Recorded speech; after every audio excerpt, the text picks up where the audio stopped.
இன்றைக்கி எபிசோடில் பார்வதி ஆண்டி சொன்னதை முத்துக்கிட்ட மீனா சொல்ல, ரோகிணி உனக்கு நல்லது பண்ணுற டைப் இல்லையே, குடும்பத்து மேலேயும் அக்கறை இல்லை, பாலரும் ஓடுகாலையும் சுயநலவாதிக, இதில் ஏதோ உள்குத்து இருக்குது கண்டுபிடிக்கணும்னு முத்து மீனா கிட்ட சொல்ல, அப்போ முத்துக்கு கனடா கால் வருது. ஜீவா வருது போல். முத்து கார் புக்கிங்காக. அடுத்த நாள் கிச்சனில் மீனா இருக்க, அங்கே சுதி வராங்க. நார்மலாக பேசிகிட்டு இருக்காங்க. அப்போ ரோகிணி வராங்க. மீனா ரோகிணிக்கிட்ட தேங்க்ஸ் சொல்லிவிட்டு பார்வதி ஆண்டி சொன்னதை சொல்ல, ரோகிணிக்கு பயங்கர ஷாக்கு. குடும்பத்தில் குழப்பம் எதுவும் வரக்கூடாதுல்ல அப்படின்னு சொல்லி சமாளிக்கிறாங்க.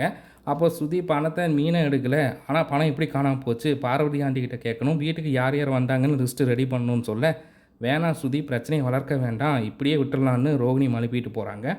சுதியோ ரோகிணி செயல் எல்லாமே புதுசாக இருக்குதுன்னு சொல்லிட்டு போகிறாங்க.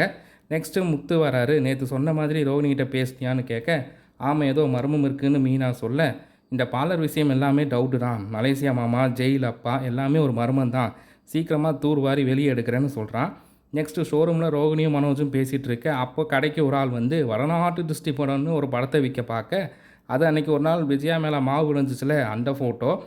இதை பார்த்துட்டு ரோகிணிக்கும் மனோஜுக்கும் பெரிய ஷாக்கு. இது எங்கள் அம்மா ஃபோட்டோன்னு சொல்லிவிட்டு எல்லா ஃபோட்டோவையும் வாங்கிடுறான், இனிமேல் இதை விற்கவும் கூடாதுன்னு அந்த ஆள் அனுப்பிடுறான் இருக்கேன். நெக்ஸ்ட்டு மீனா பூ கொடுக்குற இடத்துல முருகன் நிற்க, பெப்பர் ஸ்ப்ரேயோட முருகன்கிட்ட போகிறாங்க.